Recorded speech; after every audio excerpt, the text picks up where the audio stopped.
Bismillahirrahmanirrahim. Assalamualaikum warahmatullahi wabarakatuh. Alhamdulillahi rabbil alamin. Wassalatu wassalamu ala ashrafil anbiya'i wal mursalin wa ala alihi wa ashabihi ajma'in. Pemirsa yang dirahmati Allah Subhanahu wa taala, pada kesempatan malam hari ini insyaallah kita akan kembali melanjutkan pembacaan kitab para tabi'in, terjemah dari Suwar min Hayatit Tabi'in, dan pada hari ini adalah tabi'in yang ke-20 yang sebagian dari kisahnya sudah kita baca pada malam kemarin. Dia adalah Muhammad ibn Hanafiyah, yaitu anak Ali bin Abi Thalib dari istri yang selain Fatimah. Dan kita sampaikan pada malam yang lalu, Muhammad ibn Hanafiyah ini sebenarnya bernama kunyah Abul Qasim, hanya saja orang lebih mengenal dengan nama Al-Hanafiyah untuk membedakan antara dirinya dengan saudara sebapaknya, yaitu Al-Hasan dan Husain yang merupakan anak dari Fatimah, sedangkan Muhammad adalah anak dari istri bapaknya, anak dari Ali bin Abi Thalib, dari seorang wanita dari Bani Hanafiyah. Beberapa hal yang bisa kita ringkaskan pada pertemuan yang kemarin. Ibnu Hanafiyah ini perbedaannya dengan Hasan dan Husain adalah dari masa mudanya Muhammad sudah terbiasa ikut Ali bin Abi Thalib berperang, karena memang perawakannya yang tinggi, besar, lagi kuat. Muhammad ibn Hanafiyah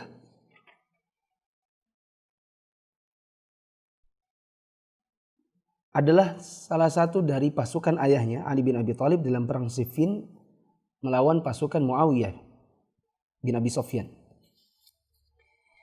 Tetapi setelah wafatnya Ali dan naik tahta Muawiyah bin Abi Sufyan, maka Ibnu Hanafiyah meskipun dahulunya lebih memihak kepada ayahnya yaitu Ali, akhirnya membaiat Muawiyah.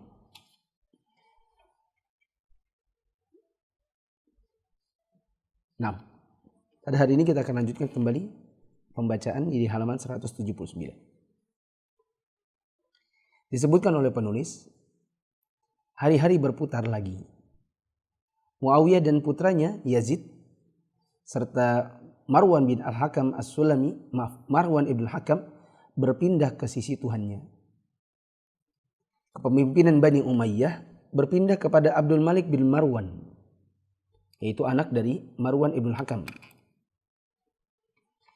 Dia mengumumkan dirinya sebagai khalifah kaum muslimin dan penduduk Syam pun membaiatnya.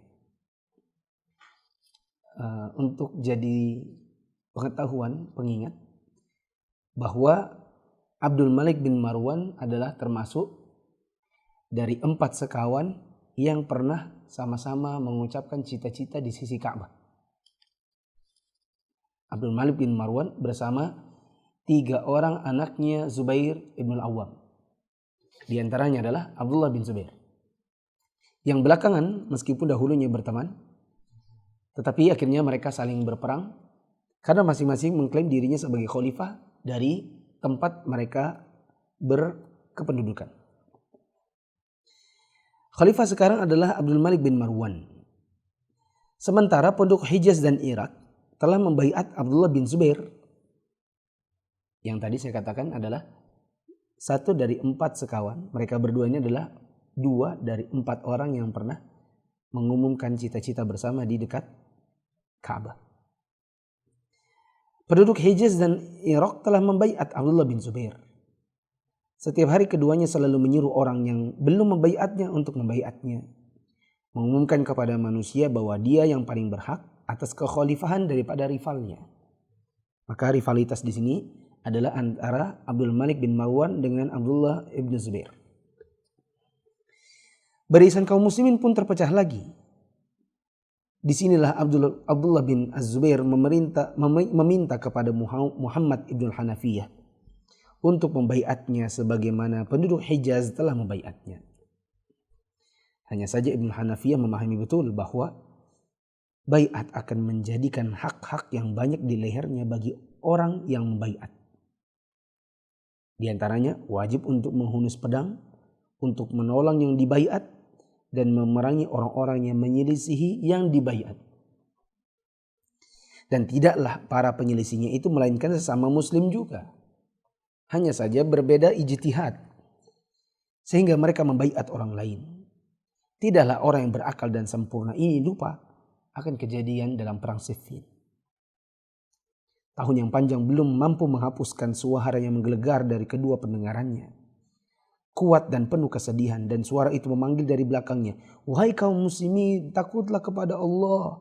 Wahai kaum muslimin, takutlah kepada Allah. Siapa yang melindungi para wanita dan anak-anak? Siapa yang akan menjaga agama dan kehormatan? Siapa yang akan menjaga serangan Romawi dan Adailam?" Yang kisah ini sudah kita baca pada malam kemarin. Yaitu manakala Muawiyah berperang melawan Ali bin Abi Thalib dengan anaknya ini, yaitu Muhammad ibn Hanafiyah. Yang kedua-duanya sebenarnya sama-sama sahabat Nabi. Tetapi mereka punya perbedaan dalam sisi ijtihad. Akhirnya menimbulkan perselisihan dan akhirnya berujung peperangan di antara mereka, di mana Ibnu Hanafiyah tentu membantu ayahnya. Sementara kedua-duanya adalah sesama muslim. Dia ikut ayahnya, otomatis akan berperang melawan Muawiyah, yang Muawiyah justru adalah seorang sahabat Nabi juga, dan yang paling memberatkan adalah muslim juga. Sampai ada yang berteriak, "Janganlah kalian berperang.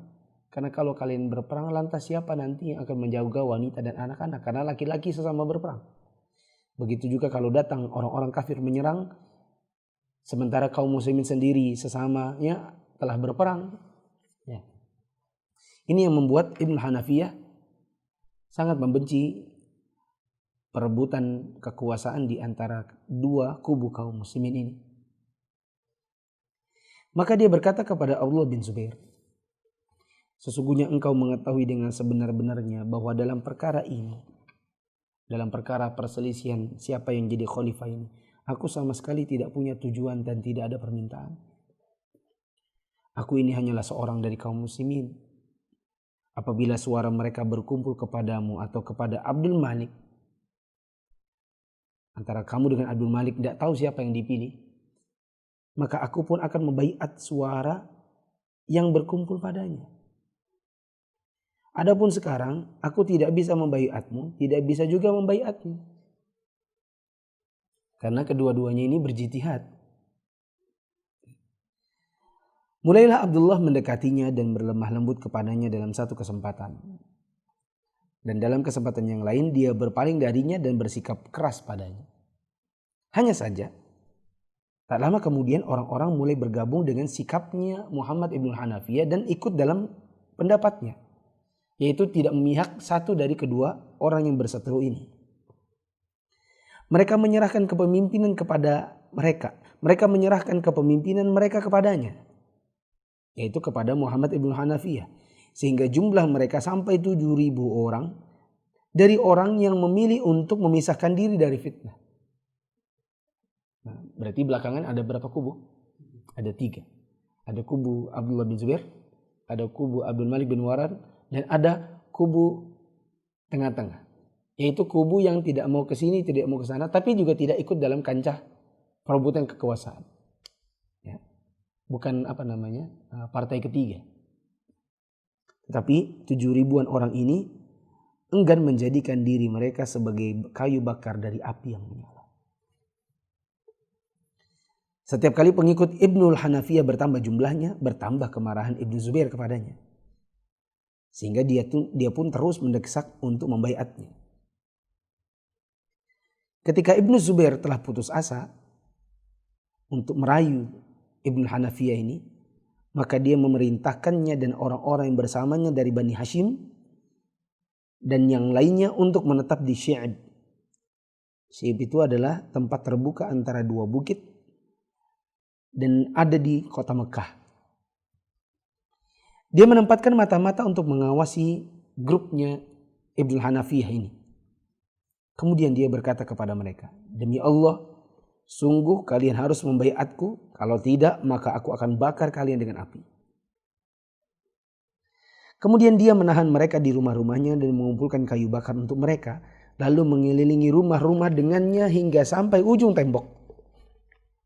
Yang kalau ada satu kayu bakar menyala, maka akan membakar semuanya.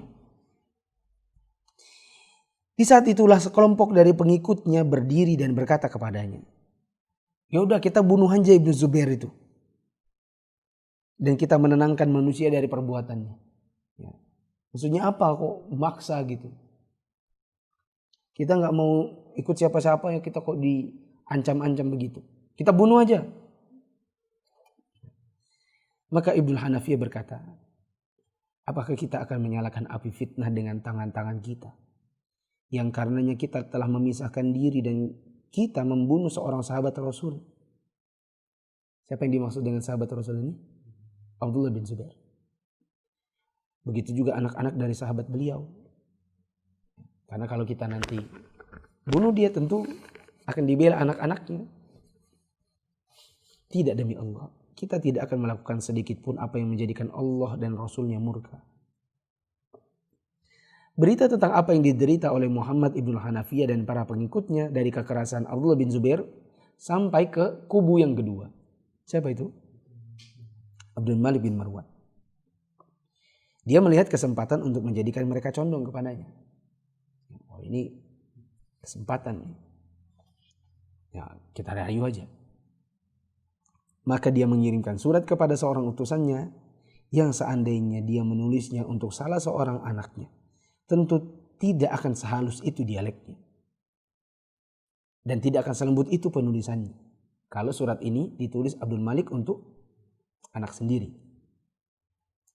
Di antara isi suratnya, telah sampai berita kepadaku bahwa Ibnu Zubair mempersempit gerakmu dan orang-orang bersamamu. Kudengar dia memutuskan tali persaudaraanmu dan merendahkan hakmu. Inilah negeri Syam yang terbuka di depanmu. Silakan, siap kami menjemputmu dan orang-orang bersamamu dengan kelapangan dan keluasaan.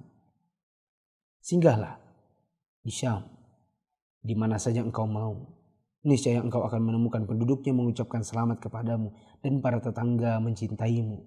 Dan engkau akan mendapatkan hak kami, orang-orang yang memahami hakmu, menghormati keutamaanmu dan menyambung tali persaudaraan denganmu insya Allah. Isi surat rayuannya Abdul Malik.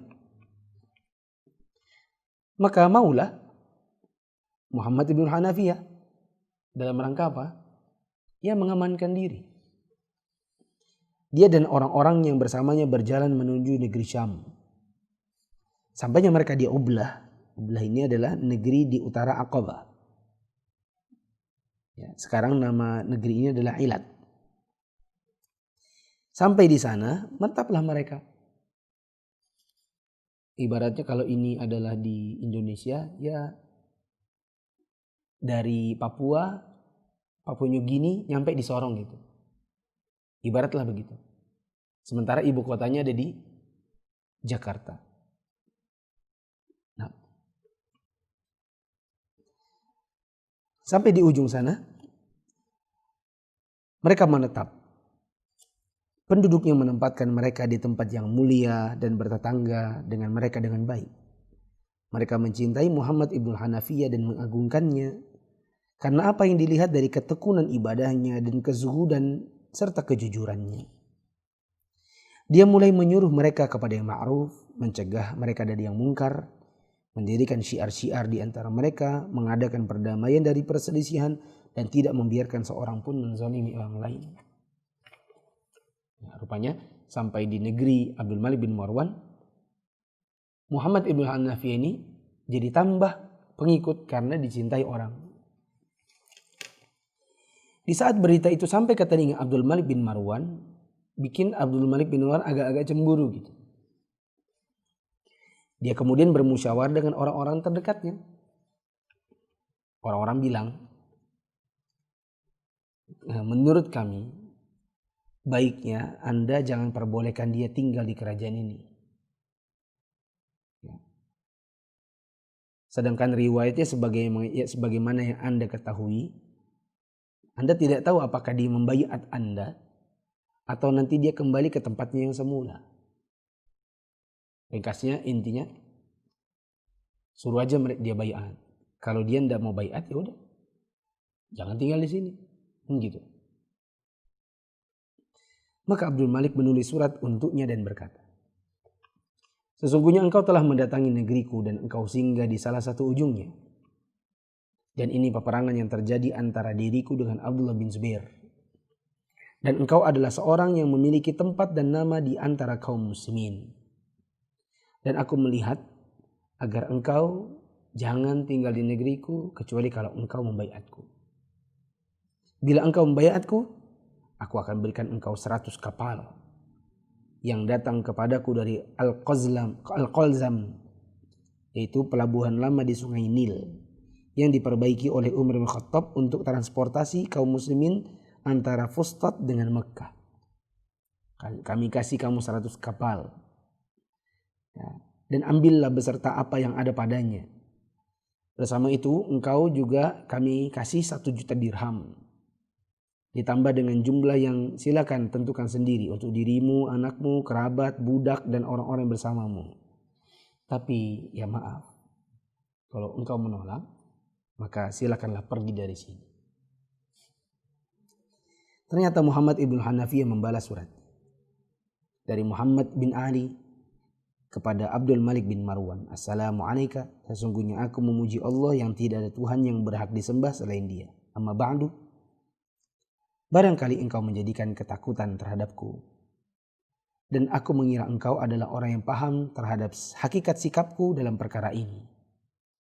Maksudnya, saya memang, ya di sini disebutkan, aku telah singgah di Mekah, dan Abdullah bin Zubair menginginkanku untuk membaiatnya. Lalu aku menolaknya dan dia jahat sama aku.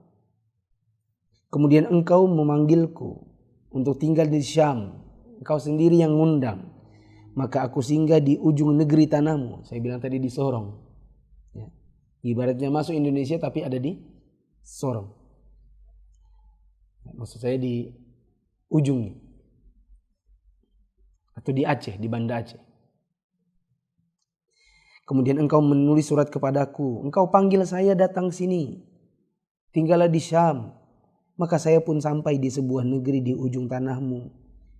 Dikarenakan harganya murah dan jauh dari pusat pemerintahanmu. Engkau di Jakarta, saya di sini aja lah. Kemudian engkau menulis suratku kepada apa yang engkau tuliskan sekarang ini.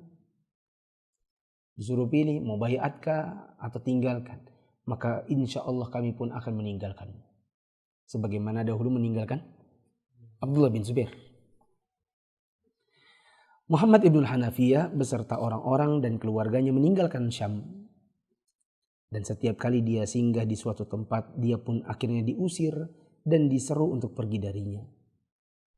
Dan seakan-akan kesusahan belum cukup baginya, hingga Allah berkehendak mengujinya dengan kesusahan yang lain yang lebih besar pengaruhnya dan lebih berat tekanannya. Ada sekelompok pengikutnya dari kalangan orang-orang yang hatinya berpenyakit. Ya, tadinya ngikutin dia. Tetapi orang-orang ini mulai punya penyakit nafsu. Ya, begitu juga penyakit lalai akal. Mereka berkata, sesungguhnya Rasulullah SAW pasti menitipkan di hati Ali dan keluarganya banyak rahasia, kaidah agama, perbendaharaan syariat. Beliau pasti mengkhususkan Ahlul Bait dengan apa yang orang lain tidak tahu. Maksudnya itu apa? Maksudnya Muhammad ibn Hanafiyah ini kan Ahlul Bait. Ini anaknya siapa? Ali bin Abi Thalib.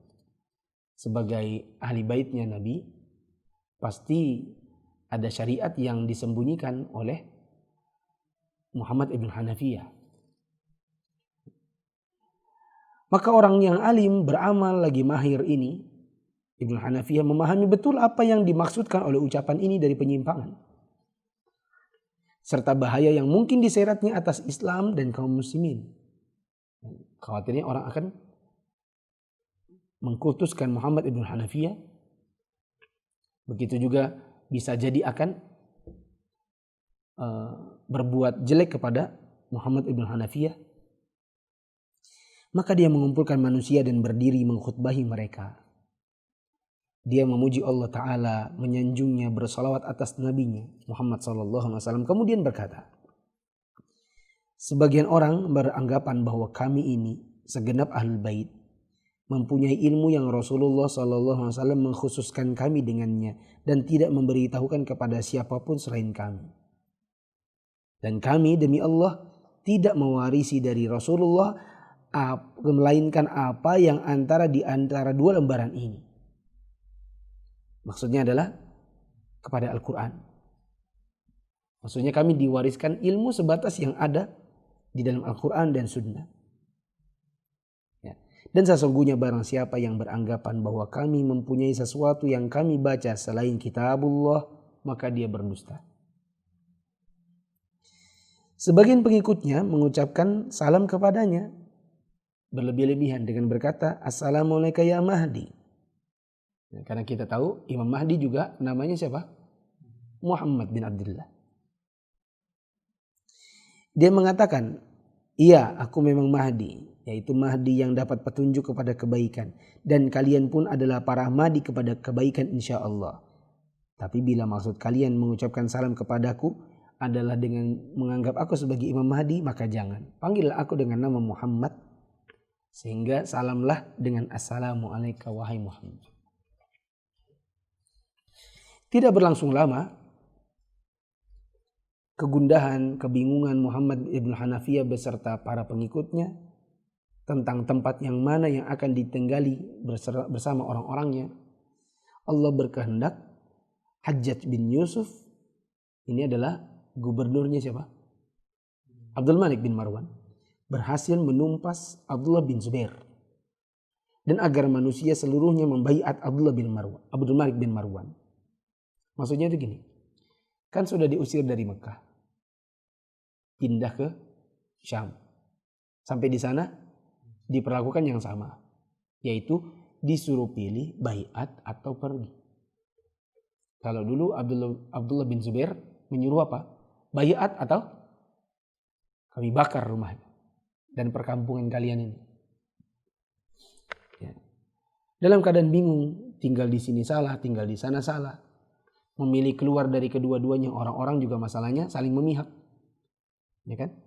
Dan siapa yang memihak pasti akan mengusir, karena Ibnu Hanafiyah dan teman-temannya adalah kelompok ketiga yang tidak membaiat siapa-siapa. Dan Allah takdirkan Abdul Malik bin Marwan ini punya gubernur namanya Al-Hajjaj bin Yusuf. Atau mungkin pada saat itu masih berstatus sebagai panglima perang. Tapi kita ingat Hajjaj bin Yusuf ini adalah yang waktu itu membunuhi banyak di antara kalangan tabi'in, sampai ratusan orang, di antaranya adalah Sa'id bin Jubair. Yang Sa'id bin Jubair ini waktu kita baca kisahnya, melihat orang disuruh pilih dua. Bilang gini, kamu kafir, maksudnya saya kafir, atau kalau nggak mau bilang begitu dibunuh. Mau bilang saya kafir, saya nggak kafir. Tapi kalau mau bilang saya muslim, saya dibunuh.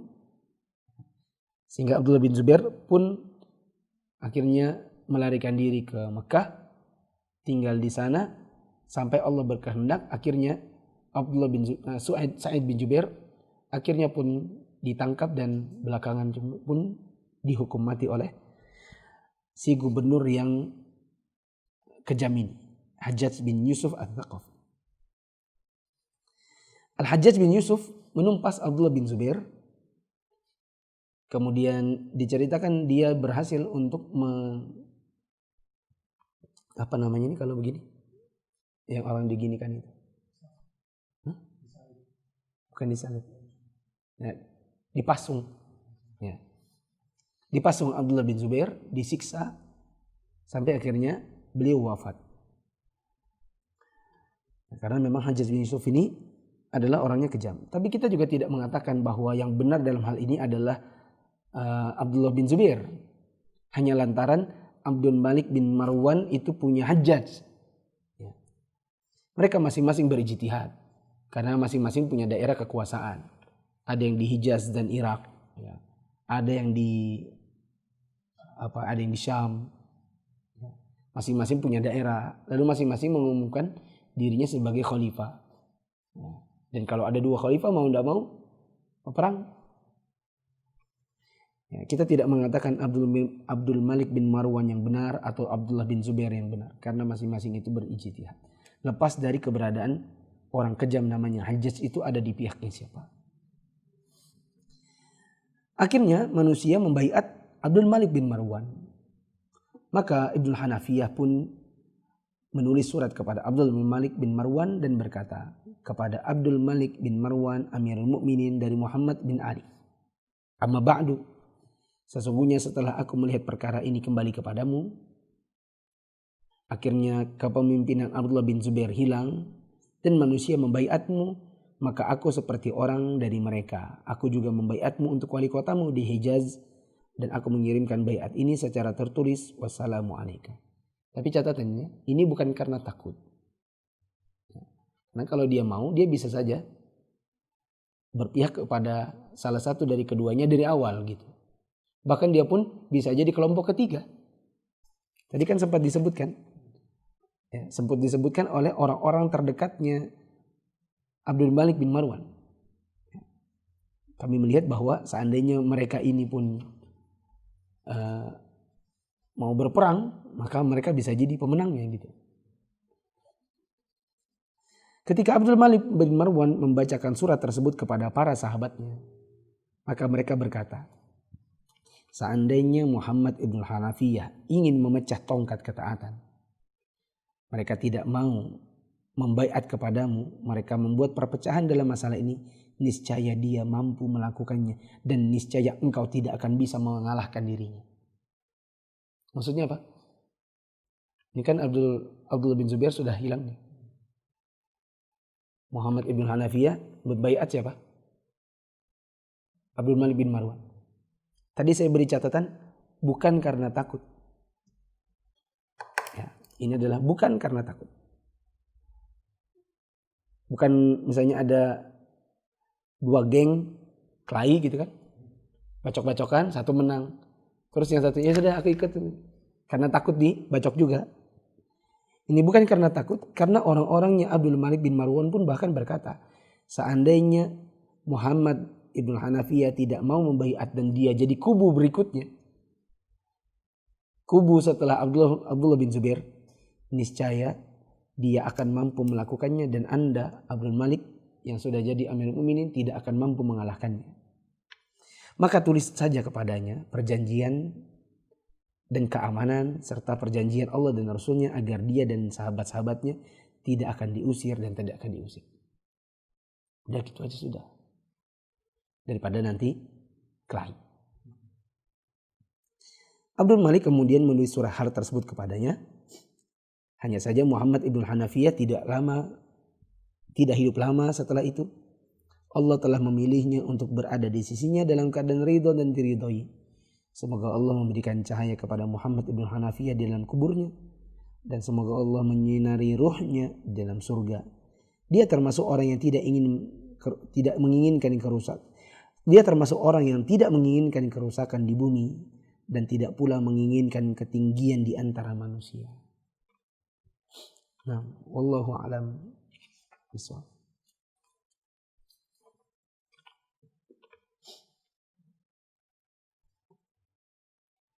Saya lanjutkan kepada Taus bin Kaisan. Taus bin Kaisan rahimahullah, hikayatnya bersama Muhammad bin Yusuf al-Thaqafi.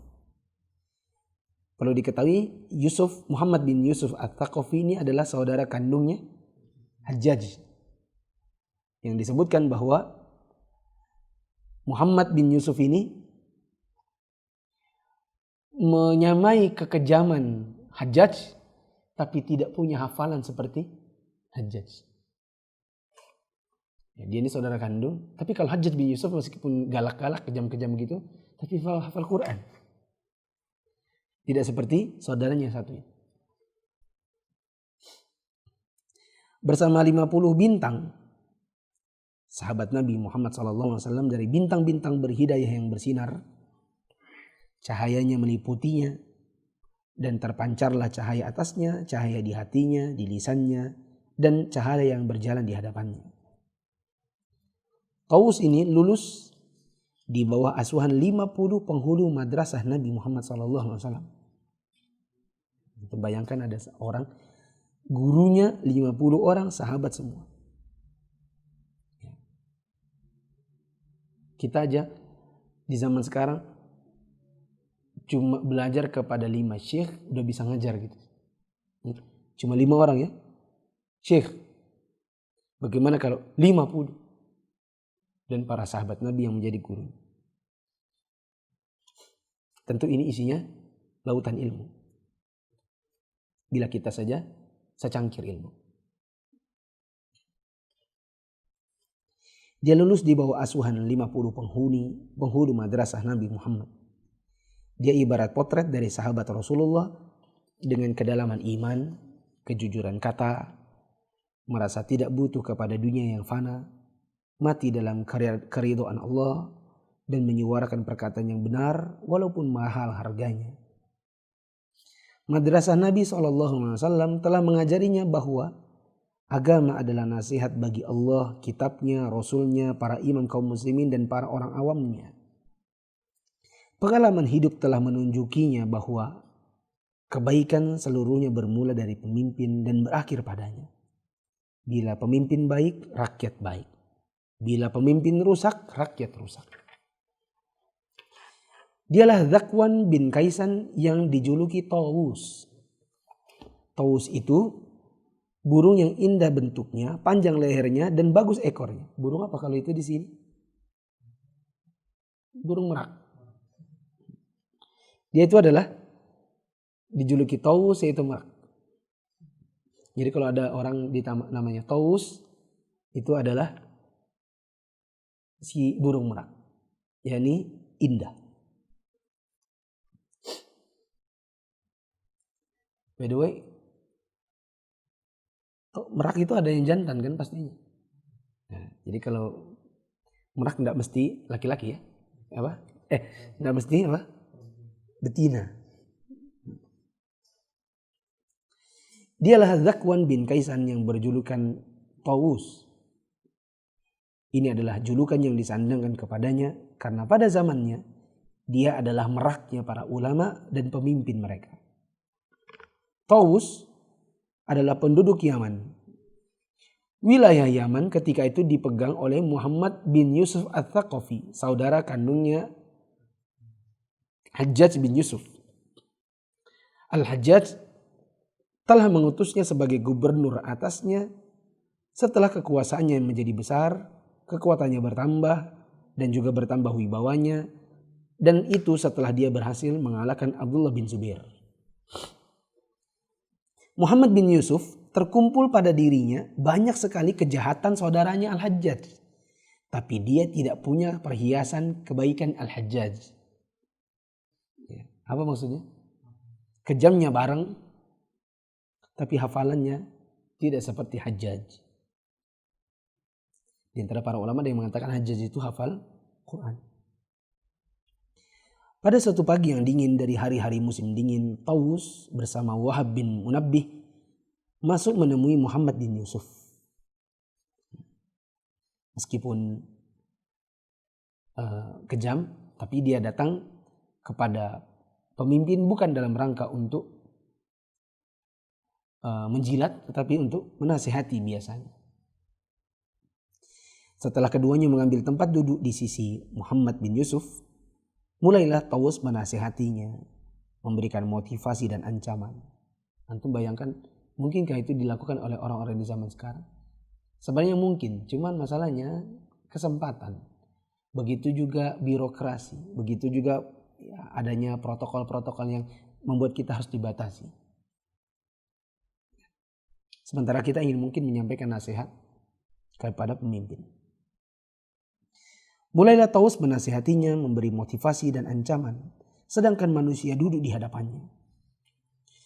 Maka gubernur berkata kepada salah seorang penjaganya, "Wahai penjaga, bawakan tailasan." Tailasan itu adalah jubah hijau, mahal harganya dan dipakai orang khusus. Dipakaikan tai lasan itu kepada Tawus. Penjaga tersebut kemudian mengambil sebuah tai lasan yang berharga lalu memakainya ke pundak Tawus. Tawus terus saja bicara dalam nasihatnya. Dia gerakkan pundaknya dengan tenang sambil ngomong, sambil digerakkan supaya tai lasan itu jatuh dari pundaknya. Maksudnya itu gini. Muhammad bin Yusuf itu bilang gini, penjaga, bagakan tai lasan. Taruh di pundaknya. Maksudnya supaya apa? Supaya ya dia berhenti ngomong gitu. Supaya ya nasihatnya jadi lembut-lembut lah. Masalahnya kan ini isinya apa? Nasihat, motivasi, ancaman. Coba kita kalau jadi orang, dinasihati orang banyak kan, atau di hadapan orang-orang penting kan kadang mungkin kita pengen dia diem aja gitu. Nah, maka Tawus menggerakkan pundaknya supaya tai lasannya jatuh. Setelah itu dia bangkit berdiri dan beranjak pergi. Muhammad bin Yusuf marah. Tampak kedua matanya yang memerah, wajahnya merah padam. Hanya saja dia tidak bisa mengucapkan sepatah kata pun. Ketika Tawus dan sahabatnya sudah di luar majelis, dia berkata, demi Allah, kita tidak menginginkan menjadi pelampiasan kemarahan Muhammad bin Yusuf. Lalu apa yang membahayakanmu bila kamu mengambil tai lasan darinya, kemudian kamu menjualnya dan uangnya kamu sedekahkan kepada fakir miskin?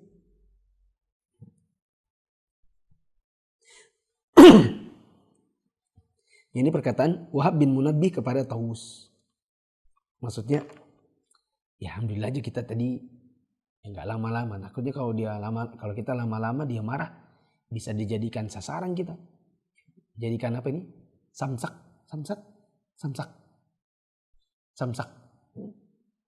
Oh, bisa kita jadikan samsak atau ini bambu, tinggal ditebas saja. Tapi kenapa tadi dijatuhin tai lasannya, maksudnya gitu.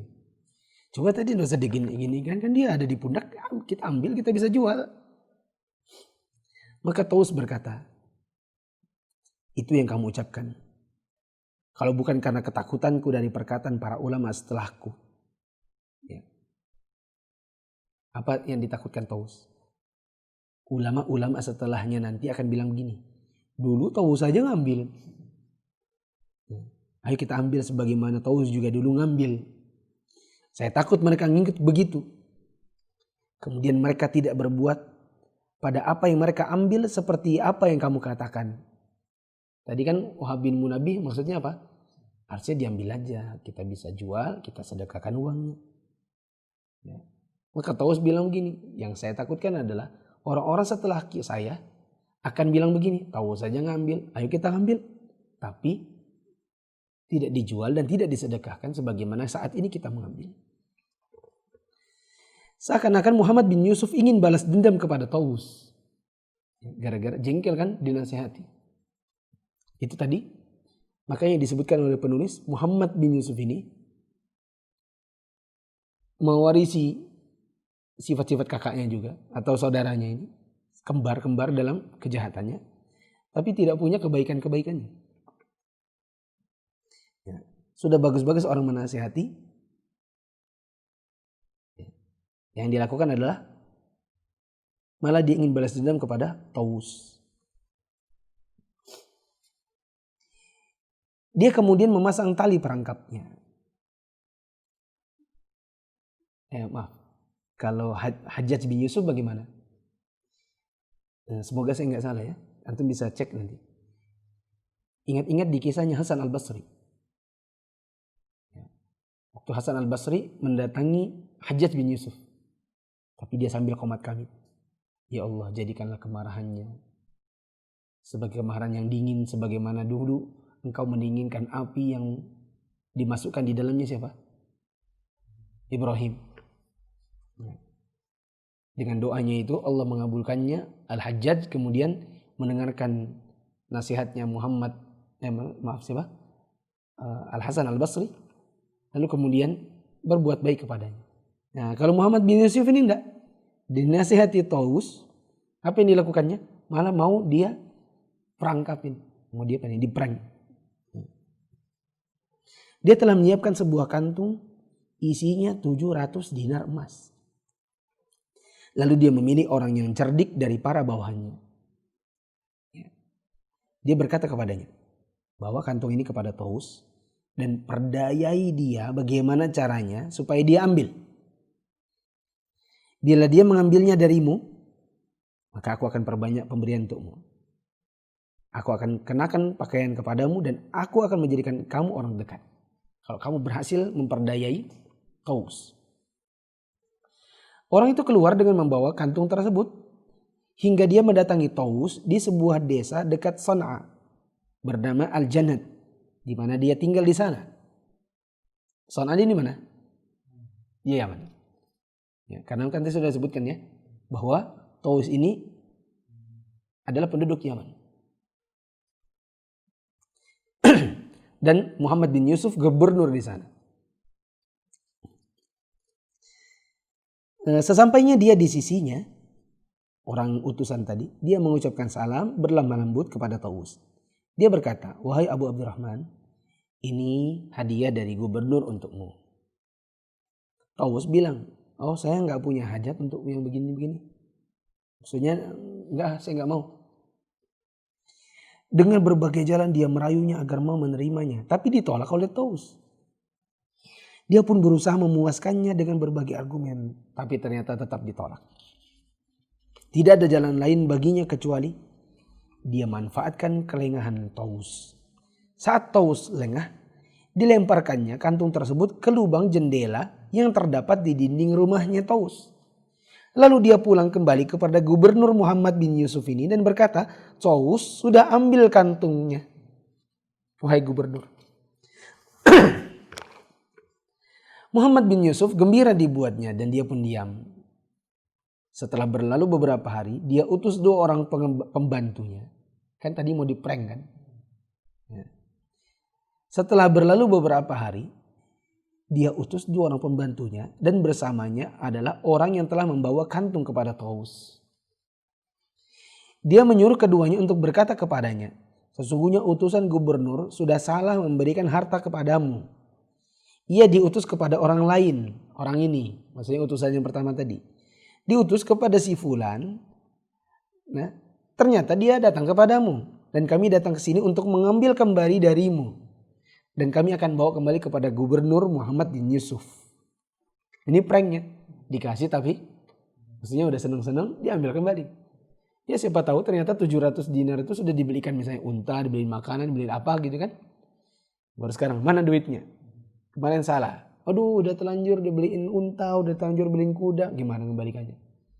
Kan susah bagi Taus nantinya. Maka Taus menjawab, aku tidak pernah mengambil sedikit pun dari harta gubernur. Hingga aku harus mengembalikannya kepadanya. Saya gak pernah ngambil kok. Oh dia datang ke sini ngerayu-ngerayu saya gak pernah ngambil, gak mau-mau. Ya. Maka orang-orang utusan itu bilang, bohong, kamu sudah mengambilnya. Orang ini yang ngomong. Taus pun menoleh kepada orang yang telah membawa kantung kepadanya. Maka dia berkata, memangnya aku ngambil darimu? Jujur, waktu itu kamu kesini kamu ngerayu-ngerayu saya tidak mau. Maka orang tersebut ketakutan dan bingung. Maka dia pun berkata, sebenarnya enggak sih. Ya, tapi waktu itu aku letakkan harta tersebut di lubang jendela waktu engkau lengah. Coba lihat ke lubang tersebut. Coba lihat kamu ke lubang tersebut, katanya Taus. Keduanya melihat ke dalam lubang itu dan menemukan kantung tersebut dalam keadaan semu seperti semula dan laba-laba telah meletakkan jaring-jaring rumah padanya. Keduanya lalu mengambilnya dan kembali membawanya kepada gubernur. Dan seakan-akan Allah ingin membalas Muhammad bin Yusuf atas perbuatannya ini. Ya, mau ngeprank. Dan menjadikan pembalasan ini dilihat dan disaksikan orang banyak. Apa yang terjadi? Taus bin Kaisan menceritakan, saat aku berada di Mekah menunaikan haji, Al-Hajjaj bin Yusuf Ats-Tsaqafi mengutus seseorang kepadaku. Siapa Hajjaj ini? Ya, saudaranya si gubernur ya. Ketika aku menemuinya, dia menyalamiku dan mendekatkan tempat duduknya dariku. Dia memberikan bantal kepadaku, memintaku untuk bersandar padanya. Lalu dia menanyai tentang apa-apa yang rumit dari manasik haji. Ini tadi salah satu apa nih? Bukti bagaimana Hajjaj bin Yusuf itu kejam seperti saudaranya, tapi dia lebih baik dari sisi kebaikannya. Dia malah nanya-nanya agama, tidak seperti saudaranya yang satu itu. Di saat kami seperti itu, Al-Hajjaj mendengar seseorang yang bertalbiyah di sekitar Ka'bah. Dia keraskan talbiyahnya dan intonasinya suaranya tinggi serta menggetarkan hati. Al-Hajjaj berkata, bawa orang yang bertalbiyah itu ke sini. Ya. Dia pun didatangkan kepadanya dan ditanya, dari mana kamu? Dari kaum muslimin. Aku tidak tanya tentang hal itu. Aku nanya kamu dari negeri mana? Kata Al-Hajjaj. Dia jawab, aku penduduk Yaman. Bagaimana kamu meninggalkan pemimpinmu yaitu Yusuf, Muhammad bin Yusuf? Gimana maksudnya? Maksudnya gini, kamu dari mana? Saya muslim. Saya nggak nanya betul kamu muslim. Ya jelas kamu muslim, kamu talbiyah. Saya cuma nanya, kamu dari mana? Oh saya dari Yaman. Bagaimana gubernurmu itu? Maksudnya siapa? Muhammad bin Yusuf. Saudaranya sih Al-Hajjaj. Dia nanya, gimana saudaraku itu? Maka penduduk Yaman ini bilang, dia itu, si gubernur satu itu, badannya besar, gendut, berpakaian mewah, kendaraannya megah, dan suka melancong ke sana kemari. Gitu ya. Saya juga tadi membayangkan perawakannya Muhammad bin Yusuf ini kira-kira begitu. Terus ditanya lagi, bukan itu yang saya tanya. Itu kan soal fisik ya. Saya mau tanya, kalau demikian saya bukan tanya seperti itu, kata Hajjaj. Nah, terus nanya apa? Hajjaj bilang, aku bertanya tentang sepak terjangnya di antara kalian. Bagaimana dia itu? Maka orang Yaman ini mengatakan, aku meninggalkan dirinya di sana. Maksudnya saya meninggalkan, maksudnya di sana dia itu orangnya sangat zolim, sangat lalim, taatnya sama makhluk tapi banyak maksiat sama Khalik. Jadi maksudnya antum bayangkan ya, sosok seorang raja gemuk, pakaiannya besar, ya kan? Kendaraannya mewah, suka melancong, terus kalau dijilat gitu seneng gitu. Antum bayangkan presiden siapa itu? Luar negeri ya. Kalau presiden kita kan perawakannya bukan gemuk besar. Nah, sebaliknya. Tapi kalau gemuk besar, kalau orang nyanjung suka. Gitu. Kalau orang nyanjung, wah, seneng. Dan dia lebih memilih untuk bermaksiat kepada Allah, yang penting nyenengin orang. Maka wajah Al-Hajjaj berubah merah karena malu terhadap anggota majelisnya. Karena dipikirnya apa? Dipikirnya Muhammad bin Yusuf itu baik gitu. Dia berkata kepada orang tersebut, kenapa kamu mengatakan seperti itu? Sedangkan kamu tahu dia itu saudaraku. Beraninya kamu ngomong begitu? Ya. Maka orang itu bilang, ya memangnya kenapa? Kalau dia adalah saudaramu. Ya, apakah dengan kedudukannya darimu? Maksudnya emang kalau kamu saudaranya kenapa? Apakah kalau dia saudaramu kamu melihat dia lebih mulia daripada aku dengan kedudukanku dari Allah? Ya. Bukan mentang-mentang dia adalah saudaramu, dia lebih mulia. Ya. Aku adalah orang yang menuju Ka'bah, membenarkan nabinya dan melaksanakan agamanya. Maka Al-Hajjaj terdiam dan tidak mengucapkan jawaban. Taus berkata, tidak lama kemudian orang tersebut bangkit dan pergi tanpa minta izin atau diserahkan pergi. Dia pergi gitu aja. Lalu aku berdiri mengikutinya di belakang. Aku berkata dalam diriku, sungguh orang ini seperti orang soleh. Coba ikuti dia. Temukan sebelum kumpulan orang menenggelamkannya dari pandangan matamu. Cepat. Maka aku mengikutinya. Aku menemukannya telah mendatangi Ka'bah dan bergelayut di kainnya. Dia menempelkan pipinya pada dindingnya yang disebut dengan iltizam. Dan mulai berkata, ya Allah, kepadamu aku berlindung dan dengan perlindunganmu aku bernaung. Ya Allah, jadikanlah aku tentram dalam kedermawananmu, ridho dan jaminanmu, lapang terhadap pelitnya orang-orang yang bakhil, dan merasa cukup terhadap apa yang dimiliki orang-orang bakhil. Ya Allah, aku mohon pertolonganmu yang dekat, kebaikanmu yang qadim, dan kebiasaanmu yang baik, wahai Tuhan semesta alam. Kemudian gelombang manusia pergi bersamanya hingga menyembunyikannya dari penglihatanku.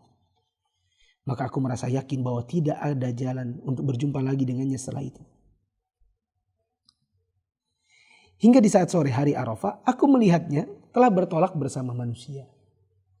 Aku mendekat kepadanya dan ternyata dia berkata, ya Allah, bila engkau belum menerima hajiku, kepayahanku, keletihanku, janganlah engkau menghalangiku dari mendapatkan pahala atas musibahku dengan engkau tidak menerimanya dariku. Akhirnya dia pergi dari kerumunan manusia hingga kegelapan menutupinya. Setelah aku putus asa untuk berjumpa dengannya, kata Taus, maka aku pun berkata, ya Allah, terimalah doaku dan doanya. Kabulkanlah harapanku dan harapannya. Teguhkanlah kakiku dan kakinya pada hari tergelincirnya kaki manusia. Kumpulkanlah aku bersamanya di telaga Al-Kautsar, wahai zat yang paling pemurah di antara para pemurah. Dan sampai ketemu lagi di kisah tabi'in yang mulia Zakwan alias Taus. Semoga Allah meridhoinya, membuatnya ridho. Semoga Allah menjadikan surga yang kekal sebagai tempat tinggalnya. Insya Allah pada saat yang akan datang kita akan baca kembali kisahnya Taus yang masih ada pada buku ini. Wallahu a'lam bishawab. Ada pertanyaan atau? Di mana?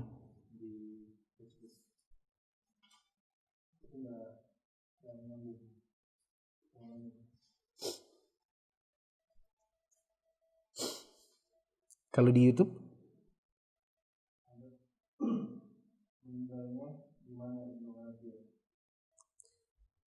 Meninggalnya saya tidak tahu.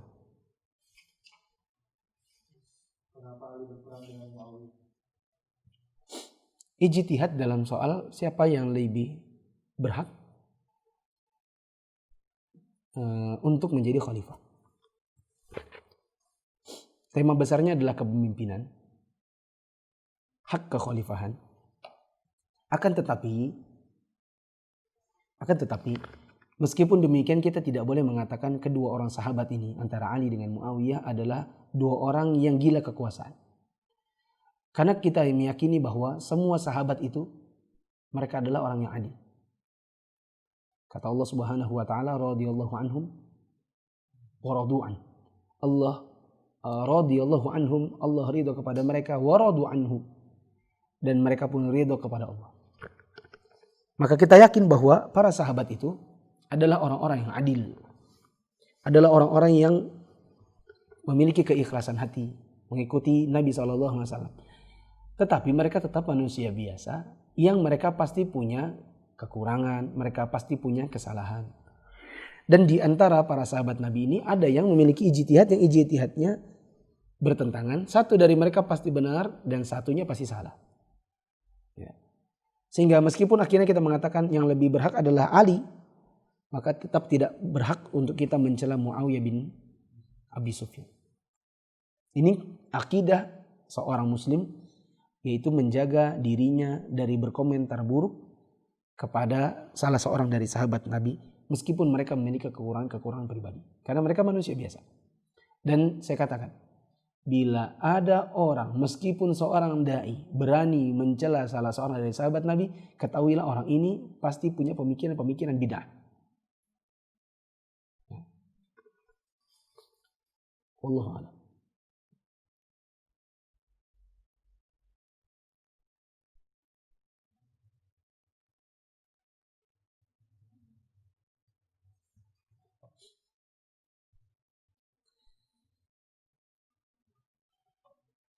Ustadz, gambar makhluk bernyawa jika matanya atau wajahnya ditempel atau ditutupi dengan solasi hitam, apakah tetap disebut gambar makhluk bernyawa? Jawabannya tetap gambar makhluk bernyawa, tetapi manakala sudah hilang anggota wajahnya, maka dia sudah hilang dari hukum haramnya.